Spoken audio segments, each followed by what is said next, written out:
Ayan na nga, Happy International Joke Day mga ka-RSP. At dahil sineselebrate natin ngayon ang International Joke Day, may mga bisita tayo ngayong araw na hatid ay saya. Yan. At kaugnay niyan, makasama natin ngayon ang mga miyembro ng grupong Insanithing Comedy na sina Attorney Edward Chico, Pastor Ruther Orquia at Marty Almighty. Good morning! Welcome back! Good morning. Good morning. May banat na ba agad, Attorney?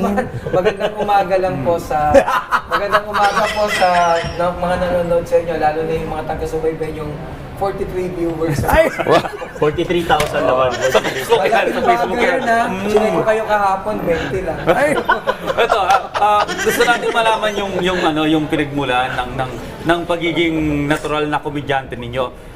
Paano nyo na-discover na meron pala kayong talent sa pagpapatawa? Ano po yun coping mechanism So, sa tingin ko, ang mga lumalaki na magagaling magpatawa, yung mga naka-experience ng bullying, mga mga nung bata pa sila, hindi sila popular sa classroom o kaya hindi sila sporty. Pero syempre, merong exception to the rule, pero almost always it's a very efficient way to cope. It's a coping mechanism talaga. So, kaya tayo mga Pinoy, 'di ba, resilient tayo. Diba, yung resilience na nakukuha lang yun sa dami ng problema Kaya tinan mo ang lakas ng sense of humor natin. Ayun. Pero saan po madalas yung hinuhugot yung mga jokes ninyo? Marty? Natural yan Hindi lalabas na lang ng kusa yan pagka talagang may talent ka sa comedy. Talaga, walang script na ginagawa dyan. Meron. Yung ginagawa namin comedy, material siya So, may practice kami. Pinapractice namin siya. Open mic na. Alam ni Audrey yan. Open mic namin. Yan. And besides, nagsimula din kasi kami yung environment namin kahit noon pa talagang comedy na. Gaya kami, galing kami sa clown Nag-clown kami dati. Talaga? Mga clowns kami. Political clown. Pero yung good clowns kami, good clowns. Mga good clowns na pambata kami, pambata. So, hindi good clowns yung mga politiko. Yan ang ibig sabihin nila. Kayo, yun ang ibig sabihin. Ikaw naman, Attorney Ed, Sige. bilang abogado, alam naman natin yung trabaho ay napakaseryoso. No? Nire-resolve mo yung problema ng iba. So, paano ka napunta sa comedy? Wala siguro, may nagaya kasi sa akin na mag-open mic, tapos natuwa naman ako. In fact, just so you know, si Audrey here is also part of Insanithing. So nakakatawa yan, kahit konti lang sa mga show namin. So it's actually very funny. So yun lang, napunta ako sa comedy because of that. Tapos na-realize ko, may mga requirements pala for you to be a comedian. Hindi pala siya ganun kadali. May mga kailangan, may ingredients. May ingredient. Yun na nga, tama si Attorney Ed, napasama ako sa grupo nila kasi 5 years ko na silang pinapanood. Since 2019, pinapanood ko na sila. Pre-pandemic. And then habang pinapanood ko, sabi ko parang mas nakakatawa pa ako sa mga to. Pero actually, hindi totoo yun. Natatawa ho ba kayo kay Obdi dito? Pinapanood kita araw-araw. Siyempre, seryoso ako dito. Kasama ako sa 20 viewers niyo. Kung wala ako, 19 lang yan. Oy, 40 na ngayon. May kanya-kanya kayong style sa paggawa ng inyong comedy. How do you do that? Si Attorney. Okay. Sige. Siya lawyer, ako pastor, ito comedy writer. Hindi. So, Okay. iba-iba kami ng style. hugot, tsaka na experience, tsaka ng approach to communication. Ako naman, ang tingin ko sa origin ng comedy, gift talaga yan ng Diyos Kasi yung joke, pag dumaan sa ulo mo, hindi mo na-record, after 5 minutes, it's gone. Yes. No matter how the joke, basta kailangan Limot na saluhin siya. mo yung mga pinakamagandang materials. Tapos sabi as far as biblical literature is concerned, sa Proverbs, sabi niya, a merry heart is good medicine. So doon galing yung laughter is the best medicine sa Bible. Tapos ang tawag nila, ang mga Hebrew, ang tawag nila sa Diyos, God of Abraham, God of Isaac, God of Jacob. Yung Isaac, ang meaning ng name na yan, laughter So if you transliterate, God is the God of laughter. Kaya ang effective nung siya, dahil lawyer to, kakabahan ka talaga. Parang pag hindi ka tumawa, parang ididemanda ka niya. Kaya siguro, Attorney, tuturo ka din mga estudyante mo, laging ka dapat andyan, kundi yari sa'yo. Oo, syempre.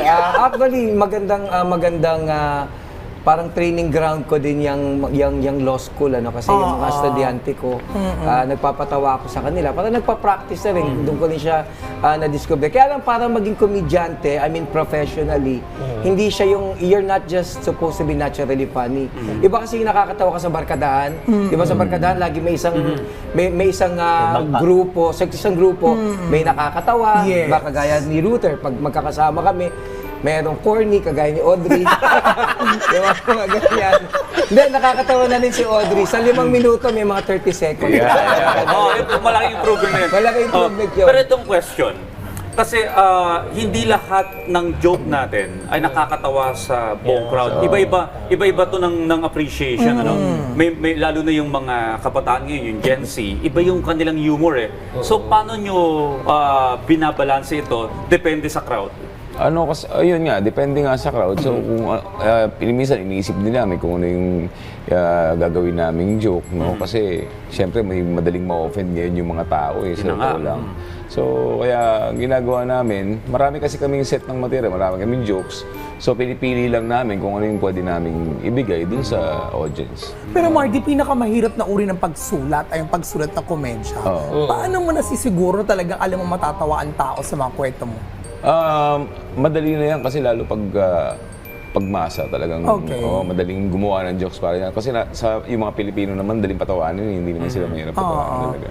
Yung Insanity po, it started when? Pastor. 2018. 2018. 2018, first year namin, nanalo agad to ng award.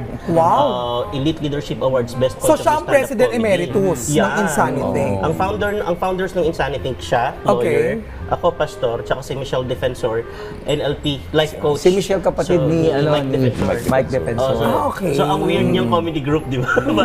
Pero, yun, tas unti-unti dumami, lalo ng pandemic na alagaan nila, so dumami. Ano kami eh?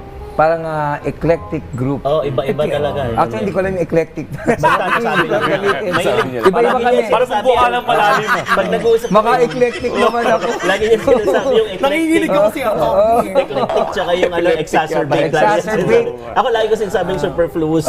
Parang mga matalino lang. Parang mga matalino. Hindi kasi sabihin ni Scientific insane comedy, insane thinking, ibig sabihin, gusto namin nag-isip yung mga tao. Kasi maraming klase ng comedy eh, maraming art forms. For example, yung slapsticks, di ba? Yung kagaya nung Kila Babalu. And then meron dito talaga insult-based yung ginagawa nila Vice Ganda. Okay. Yung sa amin naman point of view, nagbibigay kami ng mga opinion namin sa mga bagay-bagay. But it's actually very difficult because may mga, as I said, may mga requirements. Unang-una sa lahat, when you're committed to doing this kind of stand-up comedy, dapat very passionate ka. Parang si Erap. Dapat meron kang conviction. Okay. Pangalawa, kung gusto mong maging mahusay na komedyante, dapat wala kang ego. You're always willing to embrace. Walang pride. Importante na walang pride. Alam mo kung bakit? Kasi? Yung pride kasi parang brief yan. Alam mo kung bakit? Sa pabanda to. Alam mo bakit? Bakit? Kasi hanggat hindi mo binababa, walang mangyayari. pero, nililinaw ko lang, nakausap ko si Audrey, sabi ni Audrey, alam mo, ako attorney, kahit hindi ko ibaba, may nagaganap. Kasi si Audrey tinatabi lang. So, kailangan itatabi mo yung pride mo. Because it's very difficult to do comedy. Kunyari, nag-bomb ka, hindi sila natawa. Yung ego mo nasasaktan. So, you have to throw that out in the window.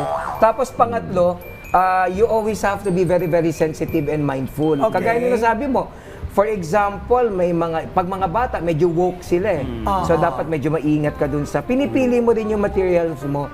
Depende sa audience. But at the end of the day, kagaya na sabi namin, no holds barred dapat sa comedy kasi kaya nga siya comedy. Wala bang pa-sample?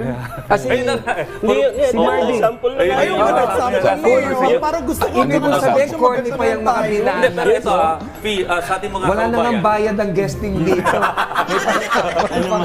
Pero may tinatawag tayo na open mic. At ang Insanity ay may pa-open mic. Ano ba itong open mic? Ang open mic, every Thursday meron kami sa Insanity. So, ang open mic, yun yung mga bagong materials namin. Okay. Mga bagong jokes, no? Mga bagong jokes, doon namin tinatry. Talagang fresh yung jokes na yun. At, yung process kasi noon is para ma-improve namin yung bawat materials, no? Pagka well-improved na siya, tsaka namin sinasalang sa mga paid shows. Kasi ayaw namin mag-experiment sa page show. Ayaw namin mag-experiment sa paid Tapos, show.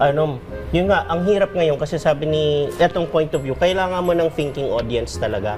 So, ngayon napansin ko nakakalungkot, although proud Pinoy tayo lagi, pero maraming Pilipino, unti-unti, nagiging anti-intellectual tayo, galit na tayo sa matalino. Ayun. Dati kasi, pag mas matalino sa amin, nagpapaturo kami.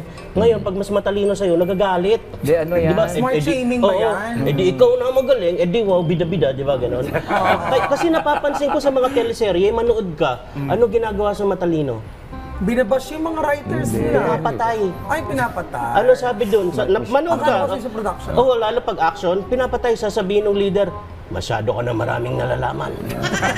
Pero yun lang ang kasalanan mo. Marami kang alam, papatayin ka. Yung walang alam, buhay. Di ba? Kasi ano, ang hirap maging matalino ngayon. Napansin ko lately kasi bida yung mga bobo, di ba?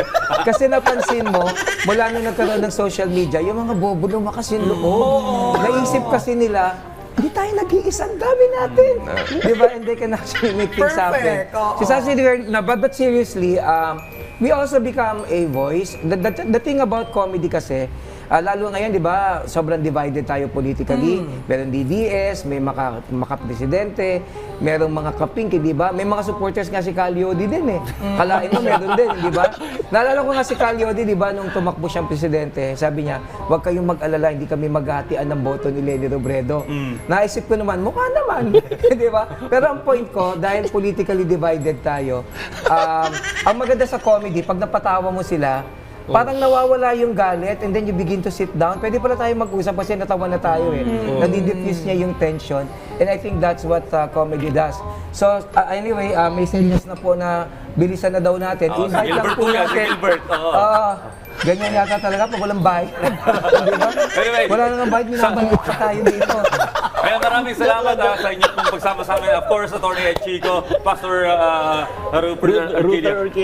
Insanity po sa Facebook. Insanity kang hahanapin sa Facebook. Mardy Almighty. Mardy Thank you so Almighty. much. Nodo kayo ng show namin sa mga 43 viewers ngayon sa Facebook. Uy, hindi 63 na. Pwede na magising yung Tingin na ko yung 63. Mga kamag-anak ni Mardy yun. Alam niyo kung ba't naging 63? Na-promote namin eh. Mamaya pag wala namin 20 uli yan. So, ibig sabihin, 10 lang yung followers ko. Okay.